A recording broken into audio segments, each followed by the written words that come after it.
Hey everyone, tonight we'll explore the astonishing, almost unbelievable truth about the maps you see every single day.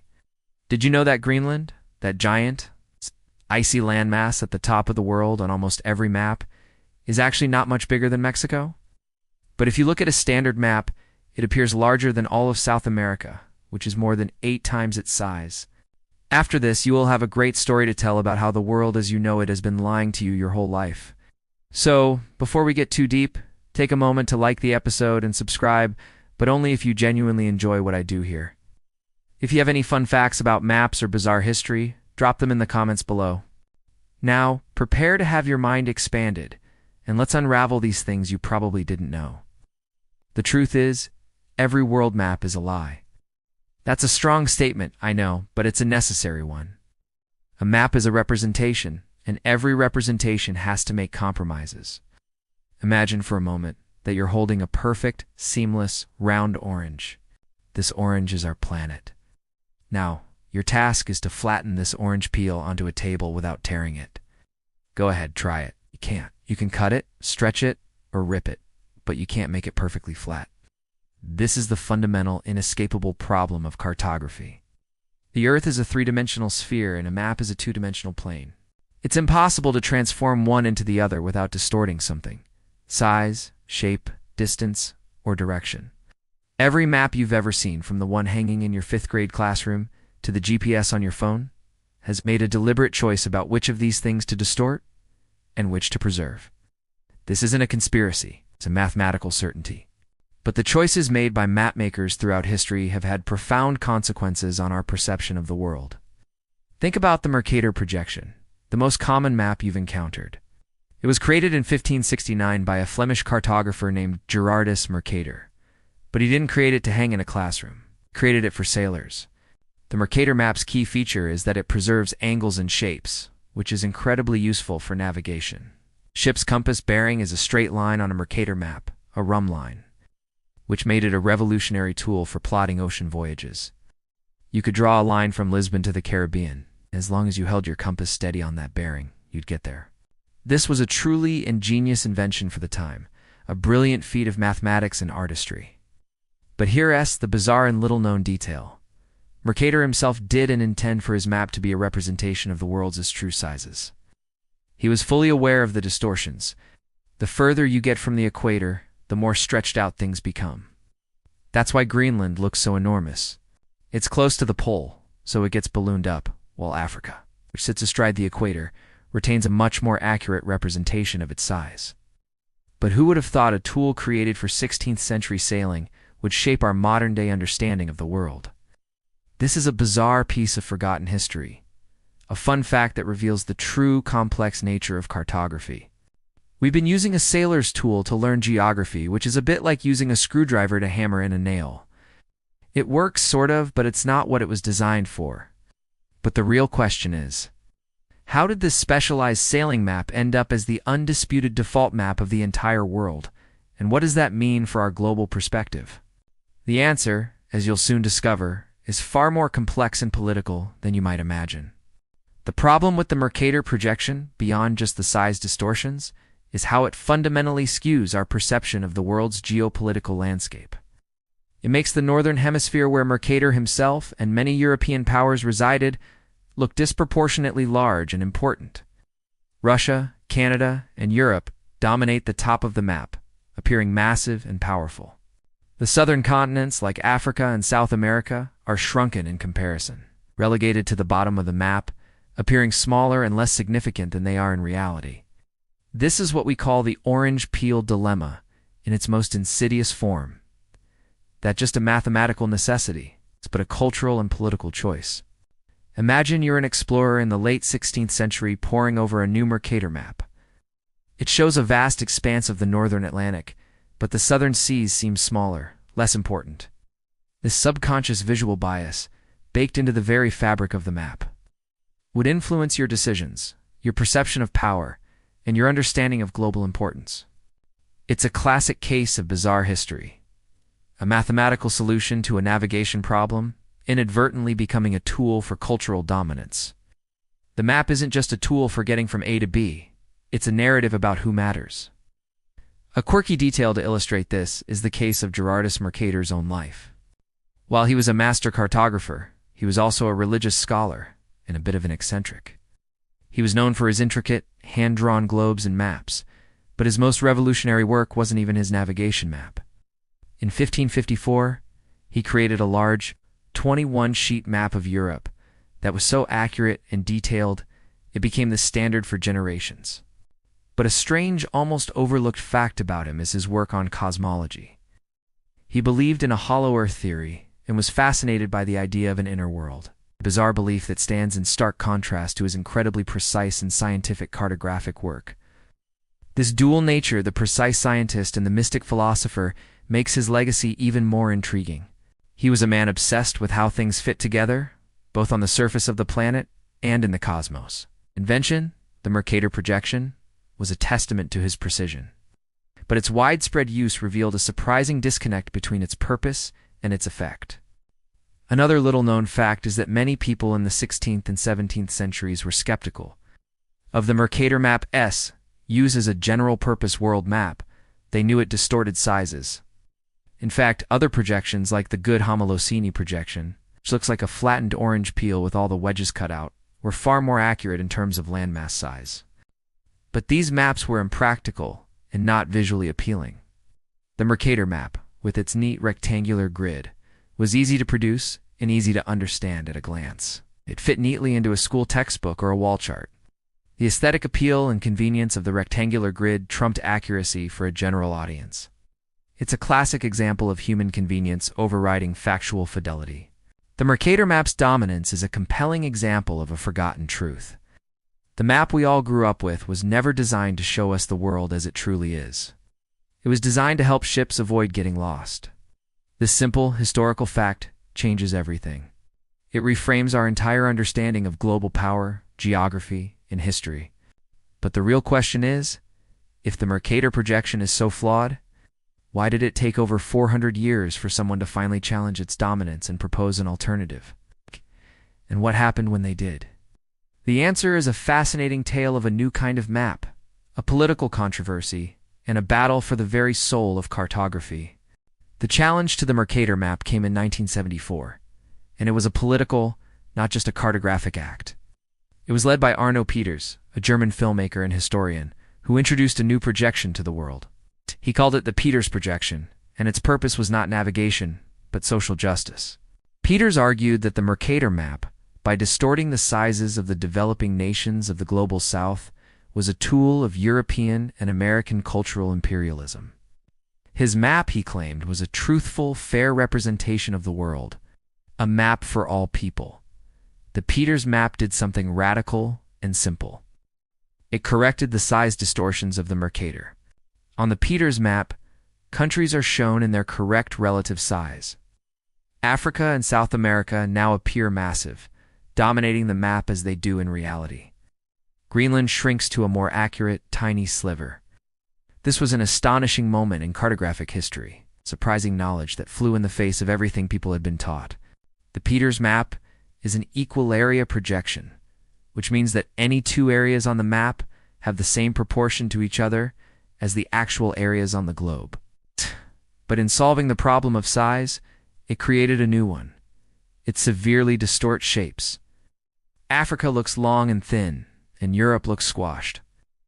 This is the great bizarre paradox of the Peters map.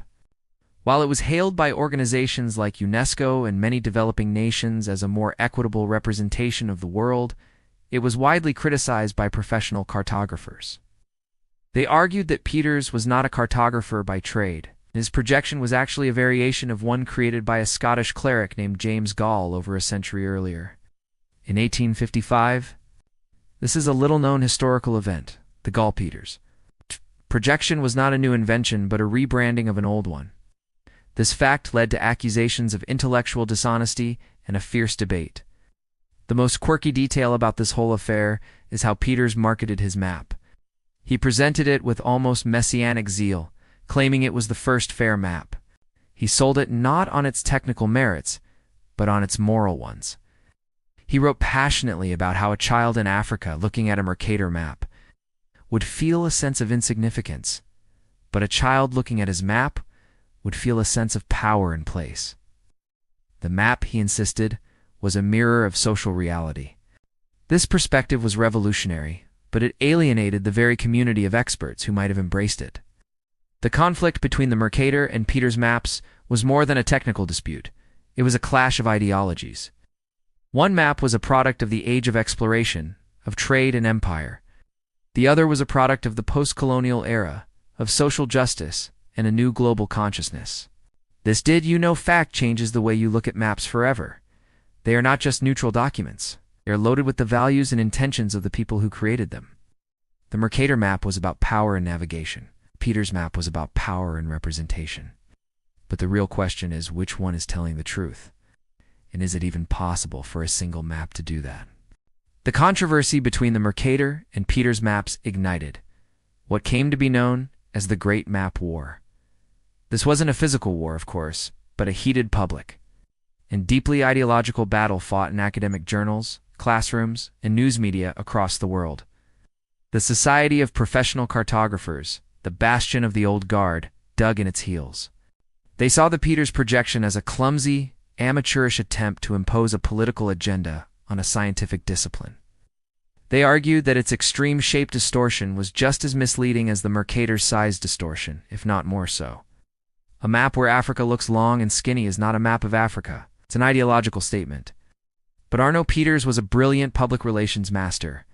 He had the support of powerful global institutions and a compelling narrative. He wasn't just selling a new map. He was selling a new way of seeing the world. His allies pointed to the Mercator's historical ties to colonialism and its continued use as a symbol of Western dominance. They argued that cartography was never a neutral science to begin with. That every choice a mapmaker makes, what to include, what to omit, how to orient the map, is an act of power. And they were right. This is a little-known historical story of how a seemingly benign academic debate became a central part of the cultural wars of the late 20th century. A fun fact to highlight the absurdity of this debate is the bizarre reality that the Peters map, while lauded for its fairness, was also mathematically flawed. A group of cartographers in the 1980s proved that the Peters projection was not a unique invention but a special case of a larger family of projections. In fact, you could create an infinite number of fair maps that preserved area, but each would distort shape in a different way. Peters's map wasn't the one true representation. It was just one of many possible equally imperfect solutions. The entire fairness argument was a marketing triumph, not a scientific breakthrough. This quirky detail makes the whole affair seem less like a war for truth and more like a clever piece of intellectual propaganda. Think about it this way. You are standing in a hall of mirrors. Each mirror reflects your image, but distorts it in a different way. One makes you tall and thin, another short and wide. The Mercator is the tall, thin mirror. The Peters is the short, wide one. Neither is a truthful reflection of your body, but they are both reflections. The Great Map War was essentially an argument over which funhouse mirror was the least dishonest. But the real question that emerged from this battle was this. If there is no single perfect map, then what is a map for? Is it a tool for navigation? A canvas for political statements? A way to understand the world, warts and all? The Great Map War didn't produce a winner. Instead, it forced us to confront the fact that our maps were, and are, not just collections of facts, but powerful stories about who we are and where we fit in the world. And this realization paved the way for even more radical ideas about what a map could be, including maps that turn the world entirely on its head. Flipping the world upside down is a simple, yet profoundly unsettling act. The upside-down map, with Australia at the top and Europe at the bottom, is a powerful cultural tool. It's an immediate challenge to your ingrained biases, a simple gesture that reframes the entire world. When you first see it, your brain instinctively tries to reorient itself. You might feel a sense of confusion, a slight vertigo. It's because you've been conditioned to see north at the top and south at the bottom. But why? This is a little-known historical story with a surprising lack of a clear answer. The convention of placing north at the top is largely arbitrary, though it's been the dominant practice for centuries. One theory is that it was a product of European mapmaking. Navigating the northern hemisphere required using the North Star Polaris, which was a fixed point in the sky. It made sense to align maps with this celestial guide. Another theory is simply that European powers, being in the northern hemisphere, wanted to be at the top. A position of prominence and power. This became the standard, and it has subtly influenced how we perceive global relationships. To put Europe and North America at the top is to give them a sense of dominance and importance. A quirky or bizarre detail is that for a time, early Islamic cartographers often put south at the top of their maps. This was a direct result of their cultural and religious orientation. The city of Mecca, the holiest site in Islam, is in the southern part of the Arabian Peninsula. Many maps were oriented with Mecca at the top or center, which meant that the south was at the top. This is a fascinating fun fact that shows how cultural and religious beliefs can literally turn the world on its head. The famous Al-Idrisi map from the 12th century, for example, is a classic example of this southern orientation. The upside-down map, sometimes called an Australian-centric map, does not just flip the perspective. It flips the power dynamic. It forces you to see the world from a different point of view, literally. The global south is no longer down under. It's at the top. The northern hemisphere is no longer dominant. It's below. It's a simple act of reorientation, challenges the subconscious narrative of global hierarchy. It's a reminder that up and down on a map are not scientific facts but cultural conventions. This brings us to a fundamental forgotten truth. What a map includes or excludes, what it puts at the top or the bottom, is a powerful act of storytelling. The upside-down map is a story about challenging the status quo, about rethinking your assumptions, and about seeing the world with fresh eyes. It's a question of perspective. But the real question is, if even the most basic elements of a map are up for debate, how did map makers, for centuries, even begin to agree on something as crucial as longitude? The answer is a story of a brilliant clockmaker, a massive prize, and a sea of chaos.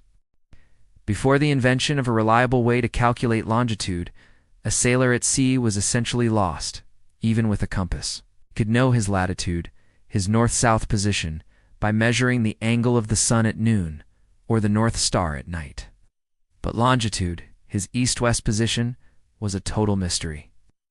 As you sailed across the Atlantic, your east-west position was essentially an educated guess. This led to disastrous consequences. Ships were regularly wrecked on hidden shoals or missed their destinations entirely, and voyages took weeks longer than they should have. This is a truly bizarre history of navigation, where the second dimension of a map was a gaping void. Imagine you are a captain in the 17th century. Your ship is 100 miles off course and you don't know it. The map in your hand is useless for telling you where you are, only where you've been. The famous Scilly naval disaster of 1707, a verifiable but little-known historical event, is a perfect example of this. 4 British warships were wrecked on the rocks of the Isles of Scilly, off the southwest coast of England because their navigators miscalculated their longitude. Over 1,500 sailors lost their lives. This single disaster was so catastrophic that it spurred the British government to act. In 1714, the British Parliament passed the Longitude Act, offering a massive prize for a practical method of determining a ship's longitude at sea. The prize was £20,000, an astronomical sum at the time, the equivalent of several $1 million today. This set off a frantic race among the greatest minds in Europe, astronomers, mathematicians, and inventors. They all tried to solve the problem, and most of them failed. The leading theory was an astronomical one, using the position of the stars or the moon. But this was incredibly difficult and often inaccurate at sea, on a rocking, pitching ship. Then came a quirky or bizarre detail. A self-taught clockmaker named John Harrison. He was an unassuming genius who had a simple but revolutionary idea. Longitude is a measure of time. For every hour you travel west, the local time on your ship is 1 hour earlier than the time at your starting point. If you could carry an accurate clock with you that kept the time of your home port, you could simply compare that to your local time, which you could find by looking at the sun at its highest point, and calculate your longitude. It's simple in theory, but impossible in practice. No clock at the time could keep accurate time at sea. They were affected by a ship's motion, changes in temperature, and the corrosive salt air. Harrison spent decades of his life creating a series of marine chronometers, which were essentially hyper-accurate clocks built to withstand the rigors of a sea voyage. His fourth model, the H4, was the size of a large pocket watch and was a masterpiece of engineering. During its first sea trial in 1761, a voyage to Jamaica, it was so accurate that it was off by only 5 seconds after 81 days at sea. This surprising knowledge changed the world forever. Harrison didn't win the full prize easily. He was met with skepticism and rivalry from the academic establishment. But his clock proved that the solution to a geographical problem was not in the stars, but in a simple ticking machine. The map from that moment on was no longer a static picture, but a dynamic, verifiable tool. But the real question is, while longitude was a massive problem, how did we get so good at calculating latitude, which seems so simple? While the Great Map War raged on between the Mercator and Peters camps, an even more radical idea was floating around. One that had been around for centuries but never truly taken hold: the Flat Earth map. This is a bizarre history that has a strange and enduring appeal. The belief that the Earth is a flat circular disk is not just a modern phenomenon. It's a belief that has been depicted on maps throughout human history. These maps, known as azimuthal equidistant projections, have a long and fascinating legacy, and they present an entirely different kind of cartographic lie. Imagine for a moment you are standing at the North Pole. All the lines of longitude radiate out from you like the spokes of a wheel. All the lines of latitude are perfect circles around you. If you were to flatten this image, you would get a perfectly circular map with the North Pole at the center and Antarctica as a great ice wall ringing the outer edge.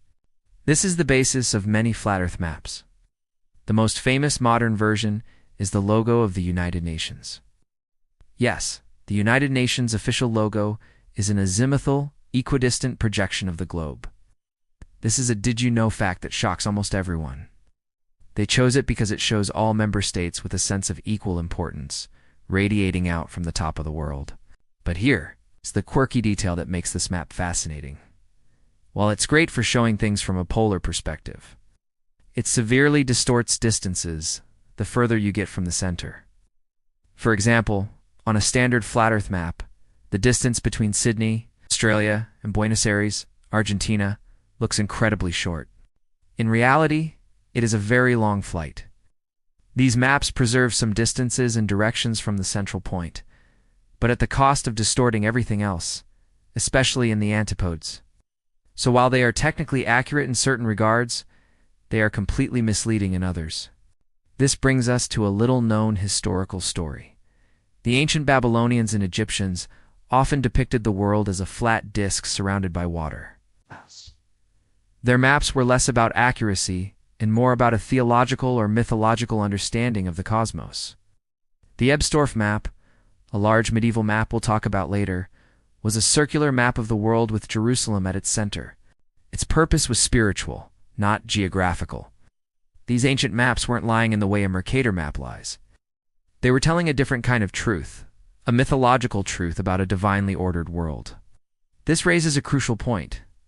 A map doesn't always have to be a representation of physical reality. It can also be a representation of belief.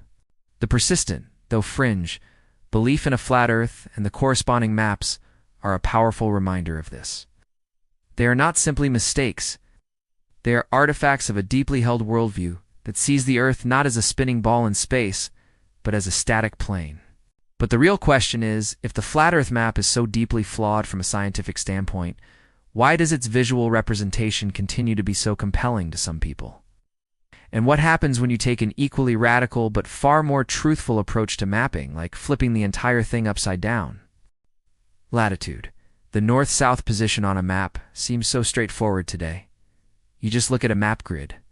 But for centuries before that grid existed, finding your latitude was a remarkably complex and sometimes bizarre undertaking. The simple idea of measuring your distance from the equator was actually a bizarre history of trial and error. The method used for centuries was a direct observation of the stars, and the tools were often crude and temperamental. Imagine you are a mariner in the 15th century. You're sailing south from Europe. To find your latitude, you need to know the angle of the North Star Polaris above the horizon. This star is almost directly above the North Pole, so its angle gives you a very accurate reading of your latitude in the northern hemisphere. But the tool you would use, an astrolabe, was a large, heavy brass disc that was almost impossible to use on a rocking ship. A quirky detail is that many sailors preferred a simpler tool called a cross staff, which was essentially just a stick with a sliding crossbar. You would hold the stick up to your eye and slide the crossbar until one end touched the horizon and the other touched the north star. The position of the crossbar would give you your latitude. It sounds simple, but it required a very steady hand and good eyesight, and it was notoriously difficult to use. A verifiable but little-known historical event is the story of how sailors measured latitude in the southern hemisphere, where Polaris is not visible. They had to use the sun. They would wait for the sun to reach its highest point in the sky at local noon, then measure its angle. This was even trickier than using the North Star, as you had to know the date and a table of corrections to account for the tilt of the Earth's axis. This was a cumbersome, error-prone process that required a deep understanding of celestial mechanics. It's a powerful example of a forgotten truth, the immense intellectual labor that went into creating a map. The ability to precisely measure latitude, and eventually longitude, transformed the map from a vague, symbolic document into a scientific tool. But this newfound precision also gave rise to new and surprising cartographic innovations. It opened the door for people to create maps that broke all the old rules, maps that were less about finding your way and more about rethinking the nature of the world itself. The Dymaxion map, for example, is one such bizarre and beautiful creation. But the real question is, what happens when you decide to take the world and literally unfold it into a shape you've never seen before? Shape that isn't a rectangle or a circle, but something else entirely. Buckminster Fuller was a visionary architect, inventor, and futurist. In 1946, he patented a map that he called the Dymaxion map, a name derived from his phrase, dynamic, maximum tension.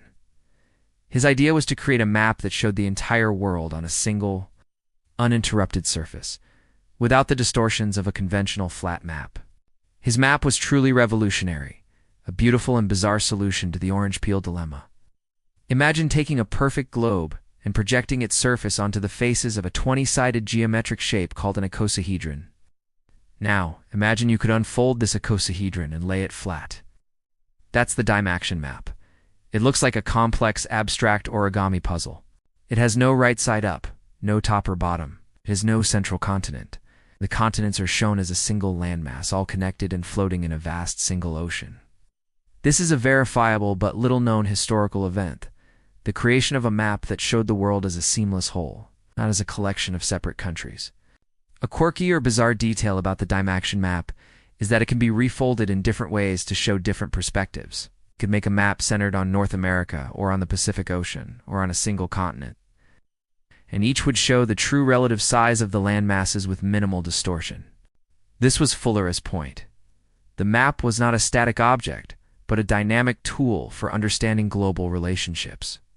He argued that if we saw the world as a single, connected island, we would have a better sense of global unity and common purpose. He saw traditional maps, with their broken oceans and separate continents, as a source of division and conflict.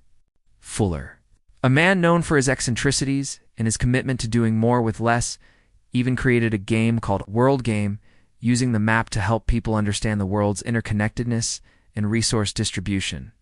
He was a futurist who saw the map as a tool not just for geography, but for a better future. This is a classic example of bizarre history, a map created not just to show where things are, but to change how we think about them. The Dymaxion map never achieved commercial success, but its influence on designers, artists, and educators is undeniable. It's a reminder that there are infinite ways to represent our world, and each representation carries its own story and its own bias. But the real question is, what if you didn't care about preserving area or shape at all, and you just wanted to create a map that showed a single useful truth that a straight line is the shortest distance between 2 points? The answer lies in a strange and beautiful map called the Mnemonic projection. The Mnemonic map is one of the oldest and most fundamental map projections, and it is a map with a single crucial purpose: to show the shortest distance between any 2 points on the globe is a perfectly straight line. This is a powerful and deeply counterintuitive idea. On most maps, the shortest distance between 2 points a great circle route is a curved line. Think of a flight path from New York to Tokyo. On a Mercator map, the path looks like a huge sweeping arc. On a mnemonic map, it's a straight line. Imagine you were looking at a globe from the inside with a light bulb at its exact center.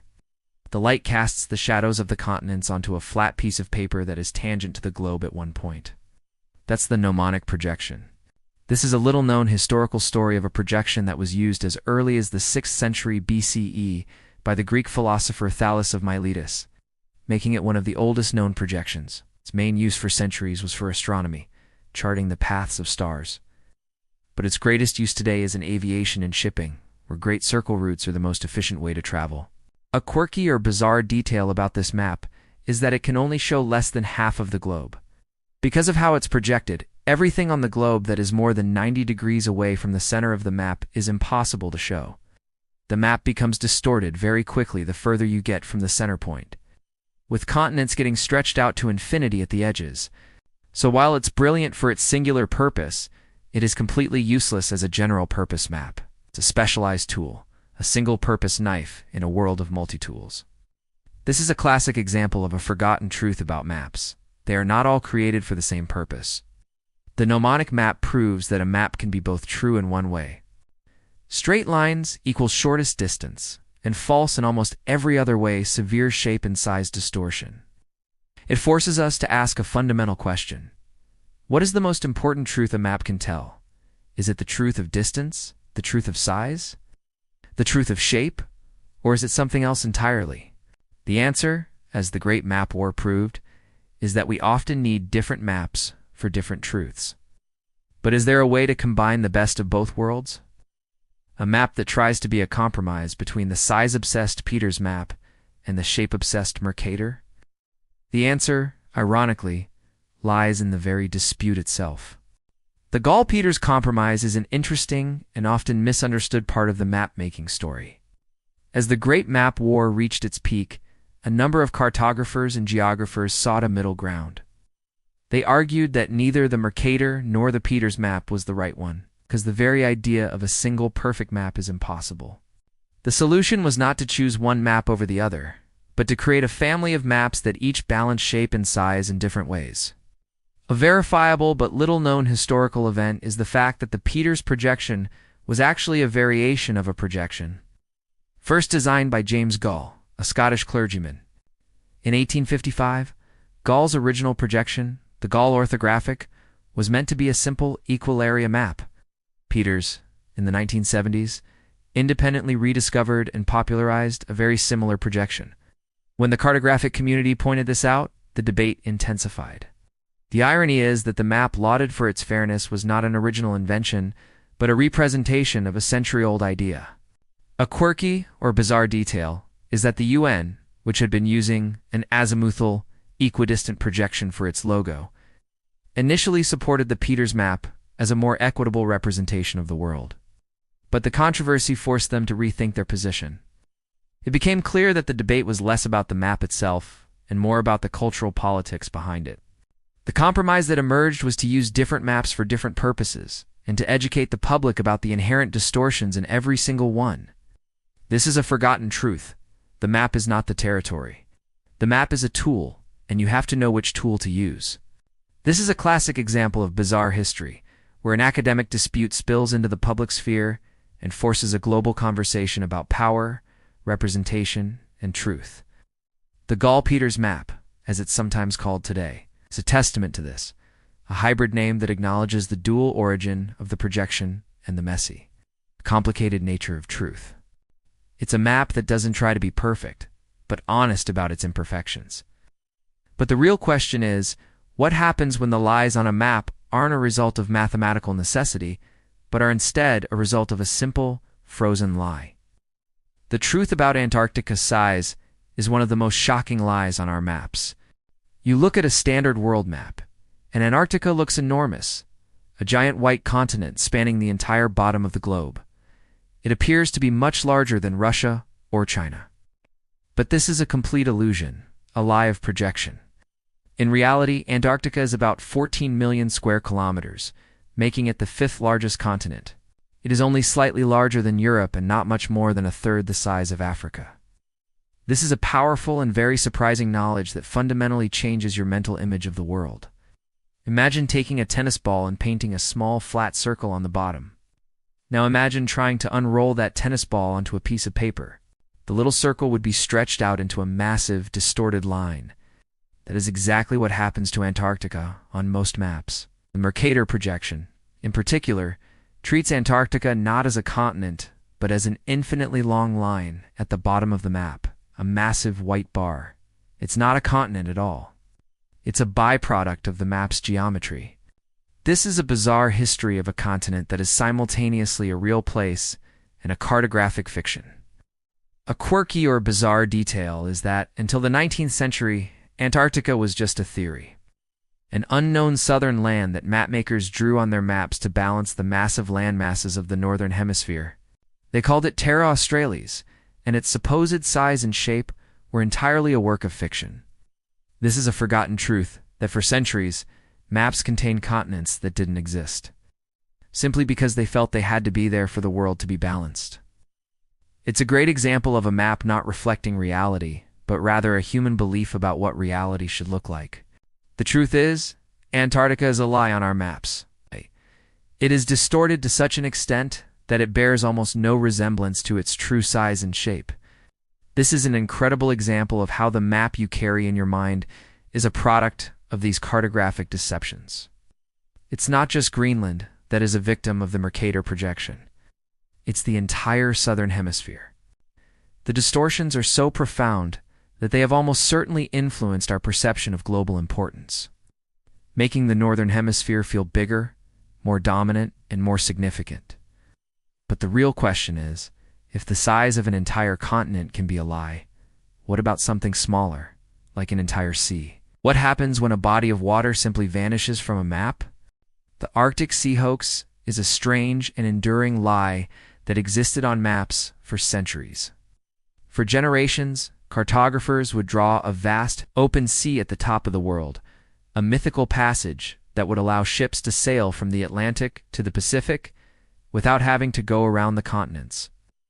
This Northwest Passage was a dream, a hope, and for a long time, a complete cartographic fabrication. This is a powerful example of a map not reflecting reality, but rather a human desire. Imagine a world where you could save months of dangerous travel by simply sailing straight through the Arctic. Explorers from the 16th century onward, men like Martin Frobisher and John Davis, spent their lives in this frozen landscape, searching for an open, navigable channel. They found only ice, but the idea was so compelling that mapmakers continued to draw the passage as if it existed. This is a verifiable but little-known historical event, the repeated depiction of a non-existent waterway on official maps, leading to countless doomed voyages. The map was literally a death trap, guiding men to their demise in search of a path that wasn't there. A quirky or bizarre detail is that some of the first maps of the Arctic were based not on exploration but on guesswork and the accounts of indigenous peoples, which were often misinterpreted. The Inuit, for example, had a deep knowledge of the ice and the open water channels. But their knowledge was a complex, seasonal one, not a single year-round passage. European mapmakers would take these fragmented pieces of information and stitch them together into a complete but false picture. The map was a story told by one culture and tragically misunderstood by another. This is a forgotten truth that maps are not always a product of discovery. Sometimes they are a product of speculation, hope, and even outright fabrication. The map becomes a projection of our aspirations, not just our reality. This is a subtle but powerful lie, one that existed on paper for centuries, and in the minds of explorers and empires for even longer. It's an amazing fact that the dream of a Northwest Passage was so powerful that it literally shaped our maps for generations, long before the reality of a frozen, impassable sea was fully understood. But the real question is, what about the opposite? What happens when a very real and very large body of water simply vanishes from a map? The story of a phantom lake in Africa is one of the strangest cartographic mysteries of all time. In the heart of Africa, a bizarre cartographic mystery unfolds. The strange case of a massive lake that appeared on maps for decades, only to vanish into thin air. The lake was called Lake Fitra, and it was located in what is now Chad. It first appeared on a map in the late 18th century, a great wide expanse of water. Subsequent maps, for over 100 years, continued to depict this lake, and it grew in size and prominence. But the problem was it didn't exist.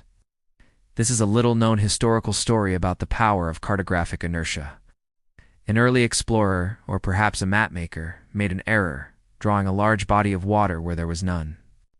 And because maps were so expensive to produce and so widely trusted, other mapmakers simply copied the mistake. The map, instead of being a tool for discovering reality, became a tool for perpetuating a lie. The existence of Lake Fitra was a bizarre history where a simple error became a global fact, influencing generations of explorers and geographers. A quirky or bizarre detail is that the area where Lake Fitra was supposed to be is actually a very large seasonally flooded depression. In the rainy season, it fills with water, but it's never been a great permanent lake. It was a classic case of misinterpreting fragmented information. An early traveler might have seen the area during the rainy season and assumed it was a permanent lake, and that small piece of misinformation, once on a map, became an unassailable truth. It's a powerful did-you-know fact that maps are not always based on first-hand knowledge, but are often based on second-hand assumptions and copied errors. This story forces us to confront a forgotten truth about the nature of knowledge itself. The map is a kind of collective memory, and if that memory is flawed, the lie can persist for centuries. The map of Lake Fitra is a testament to this, a ghost on a piece of paper that haunted explorers for generations. It's a chilling reminder that just because something is on a map doesn't mean it exists. But the real question is, what about when the lie is not a place, but an entire island? What happens when a map contains a place that is not only a lie, but a legend? The story of Phantom Islands is one of the most fascinating and beautiful examples of cartographic lies. The maps of the past are filled with a bizarre and beautiful lie. Phantom Islands. These are islands that were drawn on maps for decades, and sometimes even centuries, but never actually existed. They were the ghosts of cartography, places born from errors, optical illusions, or outright fiction. This is a bizarre history where a map became a repository of legend and myth, not just fact. Imagine a sailor, exhausted and lost at sea, seeing a strange cloud formation on the horizon. He mistakes it for land, reports it to the next port, and the next mapmaker, eager for new discoveries, puts it on the map. The island is given a name: Hebrauzel, Frisland, or St. Brendan's Isle. This is a verifiable but little-known historical event, the process of how a simple mistake could become a permanent fixture on maps. Other ships would then set out in search of this phantom land, never to find it, but the island remained on the map, a testament to the power of a single, unverified report. A quirky or bizarre detail is that some of these phantom islands were a result of deliberate fakes. A few ambitious explorers would report seeing an island that they never actually saw, hoping to be the first to discover a new land. One famous case is the Phantom Island of Sandy Island, which appeared on maps of the Coral Sea between Australia and New Caledonia for over a century. In 2012, a team of Australian scientists sailed to its location and found nothing but open ocean. The island had been on maps since at least 1876, a lie that had outlasted generations of explorers and cartographers. This is a classic example of forgotten truths about maps. They are not always a product of honest observation, but can be a product of ambition and deception. The story of Phantom Islands is a powerful reminder that the map you hold is a document of its time, a blend of what is known, what is believed, and what is desired. The map is not an objective reality. It is a human document, full of human fallibility. But the real question is, what happens when the lie on a map is not a simple mistake, but a deliberate act of political deception? The secret Soviet maps are perhaps the most audacious and comprehensive lie ever put on a map. From the 1950s until the 1990s, the Soviet Union secretly created a series of military maps of the entire world, and they were completely different from the maps they sold to the public. The public maps were a deliberate and elaborate lie, designed to deceive foreign powers about the true geography of the country. This is a bizarre history that was only discovered after the fall of the Soviet Union. Western intelligence agencies knew that the Soviets were using different maps, but they didn't know the full extent of the deception. It turned out that the Soviet military had created highly detailed, large-scale maps of not just the Soviet Union, but every major city and country in the world. But their public maps were full of small, subtle, and incredibly deceptive lies. They would shift a small river here, move a road there, and change the location of an entire town by a few kilometers. The public maps were a weapon, a tool for disinformation. A quirky or bizarre detail is that the public Soviet maps were so inaccurate that Soviet citizens would struggle to navigate their own country. The maps were a tool of state control, a way of making sure that no one could have a clear, accurate picture of the country without permission from the state. It was a paranoid, almost dystopian use of cartography. The Soviet Union was literally a lie on a map, a place that was designed to be difficult to understand and impossible to explore without state approval. This is a forgotten truth that maps have always been tools of power. From the colonial empires that drew borders on a blank map of Africa to the Soviet Union that used them as a tool of deception, the map is never a neutral document. It is always a reflection of the intentions of the people who created it. But the real question is, what happens when a map is a lie, not because it's deceptive, but because it's impossible?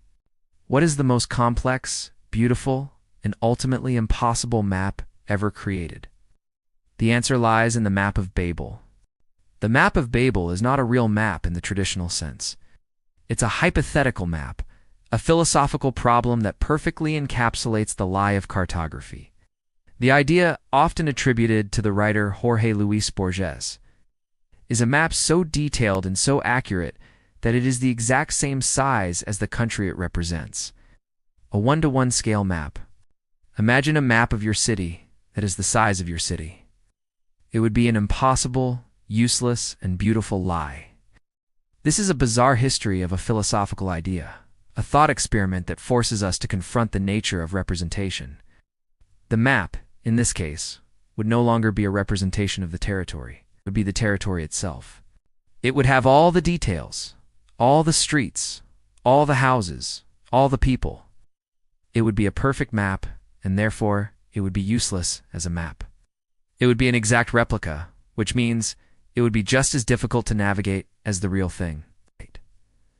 A quirky or bizarre detail is that the idea of the Map of Babel is a direct challenge to the very purpose of a map.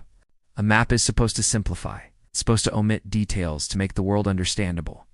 It's supposed to be a guide, a summary, an abstraction. A perfect map is a contradiction in terms. It's a paradox that makes you question what a map is for. This is a did-you-know fact that changes the way you think about maps forever. The very usefulness of a map is in its omissions, in its imperfections, in its lies. This is a powerful forgotten truth. A map is a tool for knowledge, and all knowledge is imperfect. The Map of Babel is the ultimate cartographic lie, the map that promises perfect truth and delivers perfect uselessness. It's a reminder that a map is always a compromise, a negotiation between truth and utility. But the real question is, if the most accurate map is a lie, what about the most beautiful? The story of the Ebstorf map is a beautiful lie from the Middle Ages. The Ebstorf map was a gigantic circular map of the world created in the 13th century. It was not a map for sailors or explorers. It was a map of the spiritual and religious world. It was a beautiful lie, a representation of a world that was organized not by geography, but by faith. This is a little-known historical story of a map that was lost to time and only exists today through a few old photographs. Imagine a huge circular piece of parchment, over 12 feet wide. At its center is Jerusalem. At the top, where north would normally be, is the head of Christ. His hands are at the sides of the map, and his feet are at the bottom. The map is full of biblical scenes, from the Garden of Eden to Noah's Ark. It's not a geographical document. It's a theological one. The map tells you how the world was created and how it is organized by God. This is a verifiable but little-known historical event, the creation of a map where faith, not fact, was the guiding principle. A quirky or bizarre detail is that the Ebstorf map was destroyed in 1943. During the Allied bombing of Hanover in World War II, it was a casualty of war, a beautiful piece of art and history that was lost forever. We only know of its existence because a few nuns had the foresight to photograph it before the war. This is a forgotten truth. Sometimes the lie of a map is not in its inaccuracy, but in its impermanence. The Ebsdorf map was a beautiful lie, and now it's a beautiful ghost. This brings us to a crucial point about maps. They are not just representations of the physical world. They're also representations of the cultural, spiritual, and intellectual world of their creators. The Ebsdorf map is a testament to this. A map that tells a story about belief, not just about places. But the real question is, what happens when a map is a beautiful lie from the past, but it also contains a tantalizing glimpse of a future discovery? The Piri Reis map is one of the most mysterious maps in all of history. The Piri Reis map is a fascinating and deeply controversial piece of cartographic history. It's a map created in 1513 by an Ottoman admiral and cartographer named Piri Reis. It shows a portion of the western coast of Africa, the eastern coast of South America, and, most surprisingly, a coastline that some believe is Antarctica. Over 300 years before Antarctica was officially discovered, this is a bizarre history that has fascinated and baffled historians for decades. Imagine holding this map. It's not a full map of the world, but a fragment drawn on a piece of gazelle skin. The details are intricate and beautiful. It shows rivers, mountains, and towns. But it's the southern part of the map that is so strange. It shows a coastline with an accurate depiction of the mountains of Queen Maud Land, which is a region of Antarctica. But here's the lie.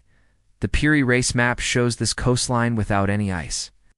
This is an impossible fact, as Antarctica has been covered in ice for millions of years. This is a verifiable but little-known historical event, the creation of a map that seems to show a real but ice-free Antarctica. A quirky or bizarre detail is that Piri Reis himself wrote notes on the map, claiming that he had compiled it from a number of older maps, including one from the time of Alexander the Great. This has led to all sorts of wild theories, from a lost civilization to ancient alien visitors. The most plausible theory is that the Antarctica coastline is actually just a distorted representation of the coast of South America, or a series of islands, or a completely different landmass altogether. But the mystery remains. This is a forgotten truth that some of the most famous maps are famous precisely because they contain a beautiful and unprovable lie. The Piri Reis map is a powerful reminder that history is not always a straight line. Sometimes it's a series of strange, unexplained fragments that challenge everything we think we know. The map is not a record of a single truth, but a puzzle with missing pieces, some of which may be fictional. But the real question is, what if a map is not a beautiful lie, but an ambitious one, a map that tries to be both a tool and a work of art? The Fra Mauro map is one of the greatest examples of this.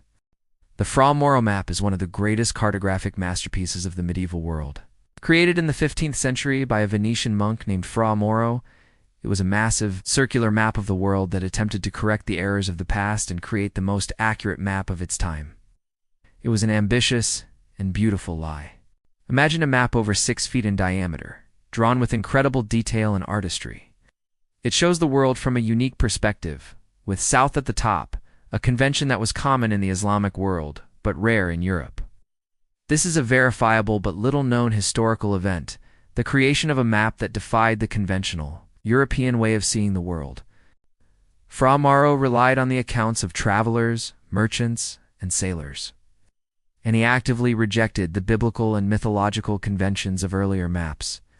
He drew a world that was round, not flat, and he filled it with real places, not just legends.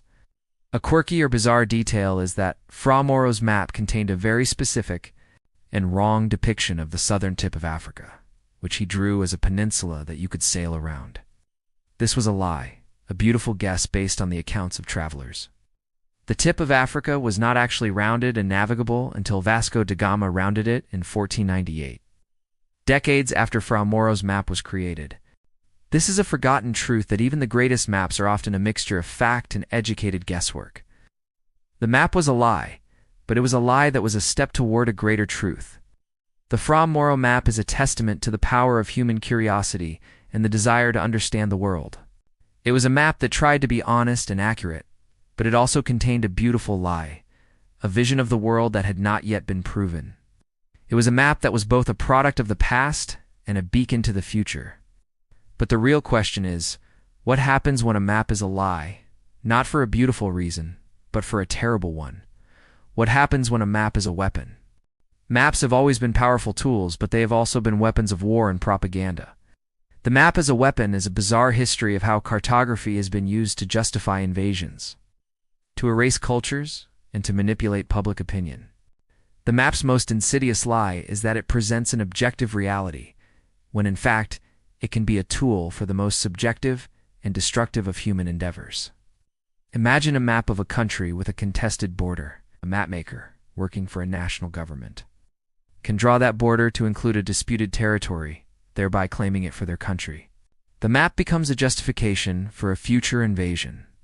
This is a verifiable but little-known historical event, the creation of maps that are designed to be a form of cartographic propaganda, a way of rewriting history and geography on a piece of paper. The map's lie is not in its scale or its projection, but in its very intent. A quirky or bizarre detail is that during the Cold War, the United States and the Soviet Union would create competing maps of the world that would show their own country at the center and the other as a dangerous distant land. The maps were a reflection of a political worldview, a way of making the other seem far away and hostile. The maps were a tool of psychological warfare, a way of manipulating public opinion. This is a forgotten truth that maps are never politically neutral. They are always a reflection of power, and they can be used to justify the most horrific of acts. The map's greatest lie is that it is a neutral document. It is a tool for a narrative, a story told from a particular point of view. The map as a weapon is a testament to this, a chilling reminder that a piece of paper can be more dangerous than a gun. But the real question is, what about a map that isn't a weapon, but a bizarre, almost comical omission? What happens when a map simply chooses to ignore one of the most famous landmarks in the world?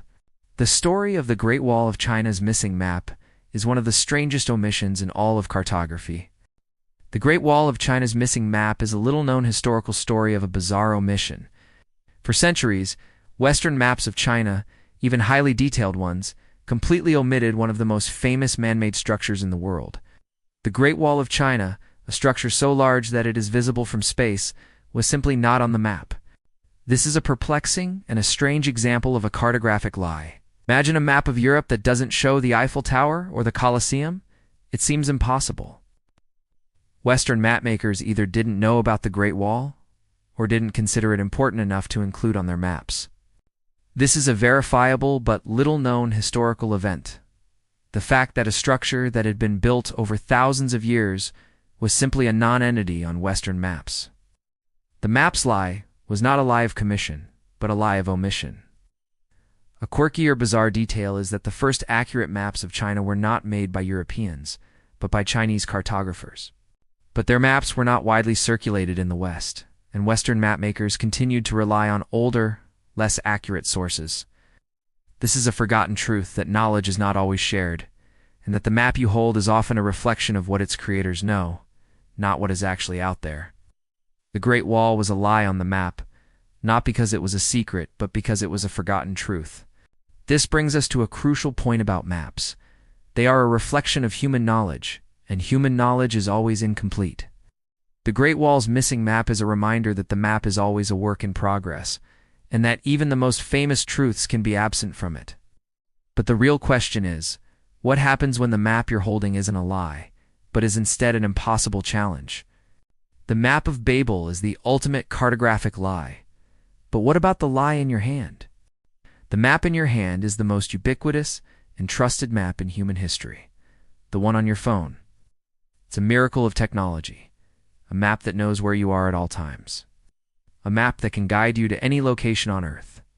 But it is also a beautiful and a deeply complicated lie. Imagine you are holding your phone, looking at a map of your city. The map is a product of a series of lies. The world is a globe, but your phone shows you a flat map. It's a lie of projection. The map is also a lie of abstraction. It simplifies the world, omitting details to make it understandable. It shows you a street, but it doesn't show you the potholes, the traffic, or the crowds. It's a lie of omission. This is a bizarre history of a technology that promises perfect truth but delivers a beautiful and useful lie. A quirky or bizarre detail is that the GPS system that makes your phone S-Map possible is itself based on a lie. The satellites that circle the Earth, the ones that guide your phone, are subject to the effects of gravity and motion, as predicted by Albert Einstein's theories of relativity. If the GPS system didn't account for these effects, it would be off by about 10 kilometers a day. The map in your hand is only accurate because it is constantly correcting for the very nature of reality. This is a forgotten truth that even our most accurate maps are based on a series of complex and invisible corrections. The map in your hand is a testament to the power of human ingenuity. It's a map that is constantly updating, constantly correcting, and constantly adapting. It's a map that is a reflection of our desire for perfect knowledge. But the real question is, what is the ultimate lie of the map in your hand? It's not a lie of projection or a lie of omission. It's a lie of ownership. The map in your hand is not yours. It belongs to a corporation. It's a map that is constantly collecting data about where you are and where you are going. It's a map that is both a tool and a surveillance device. It's a lie that is both beautiful and terrifying. The map of Babel, as we discussed earlier, is a perfect, impossible map. It is the ultimate lie, a map that is so accurate it is useless. But it is also the most beautiful metaphor for the lie of cartography. The map is not the territory. The map is a lie. But it is a lie that tells us a deeper truth about ourselves. Imagine a map of your life. It would be full of lies. It would show you where you've been, but not the emotions you felt. It would show you where you are, but not where you want to go. It would be a beautiful and useless lie. That a map of your life, like the map of Babel, would be a perfect representation of an imperfect reality. This is a bizarre history of a philosophical idea that has been with us for centuries. A quirky or bizarre detail is that every time you use a map, you are engaging in an act of faith.